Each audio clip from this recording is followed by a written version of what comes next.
I'm Edie Lush, and I'm here in the Hub Culture Pavilion in Davos. It's day 4. I'm here with Lord Mark Malloch Brown, my old boss, in fact. Tell me, what's on your mind? Well, what's on my mind as a little bit of an observer of these things is the strange relationship of Europe and Davos. On the one hand, the panic about the euro, which consumed last year's Davos, is the missing guest this time. It's as though everybody's sort of, in a sense, discounted Europe as a high growth market going forward, but at the same time decided that the political will somehow exists in Europe to muddle through and sustain the euro, damaged or not. But another Europe crisis has burst upon us in a speech not given at Davos, but the most talked about speech at Davos. Yeah. David Cameron's speech in London before he came here, setting the conditions for a referendum on a renegotiated Britain's role in Europe. And, you know, while a lot of people have been quite polite about it publicly, I've seen some pretty harsh comments. yeah, well, I mean, I think even they sort of understate the degree of real irritation that this, in the eyes of many Europeans, strange British island sort of visceral instinct and preoccupation as again jumped up at just the moment when, in their view, Europe's got a huge challenge ahead of it of recovering its competitiveness, of improving its productivity and growth and creating the jobs, get out of this crisis, and then hell. Instead, there's got to be a prolonged, destabilizing debate about Britain's relationship with Europe. Again. And so what do you think is going to happen? Because on the one hand, the people that I speak to, especially in France, say, look, if you don't want to be a part of it, then that's fine. But can we just get over this and move on? Yeah, I think, look, to my mind, actually, critical constituencies are moving towards separation. And, you know, the more important than the irritation of the French, actually, is the fact my organization, FTI, polled global business leaders on the eve of Davos, and the strangest result, which I sent my people back to look at the polling numbers several times to make sure they were right, was that a majority of global business leaders think Britain should leave. Even amongst European business leaders, it's pretty evenly split. And obviously in that second group, there's a group of sort of French and German business leaders who say, we just to hell with this. They want to go, let them go.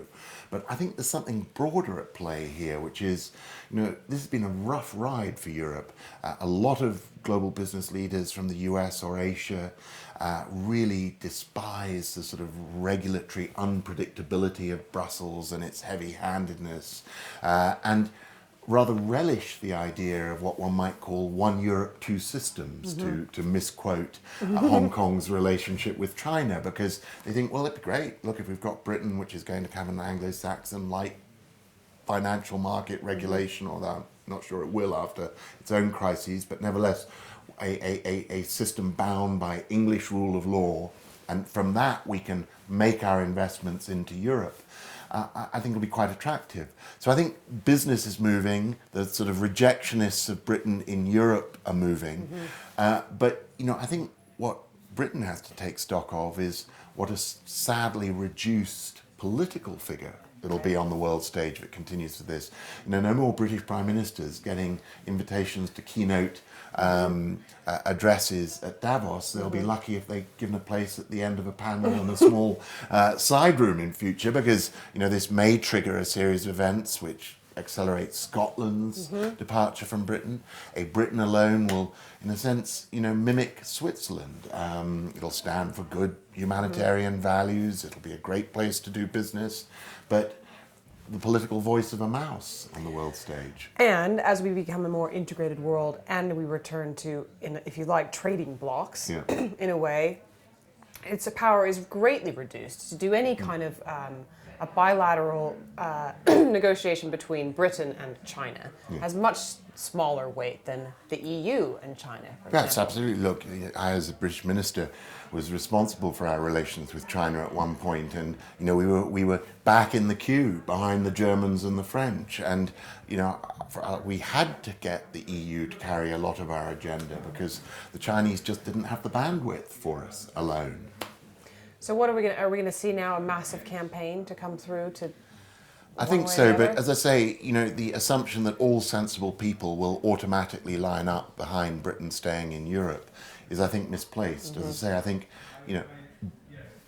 people, when they put the British issue aside, business leaders, and for that matter, Northern European political leaders, have enough doubts themselves about the performance of Europe, its utility as a vehicle for restructuring competitiveness, something that really needs national, not European leadership to persuade people to tighten their belts and take the painful medicine. That there are enough doubters about the European project that it's not going to be, sort of the populist British Daily Mail and Daily Telegraph readers versus sensible opinion across the rest of Europe and in London.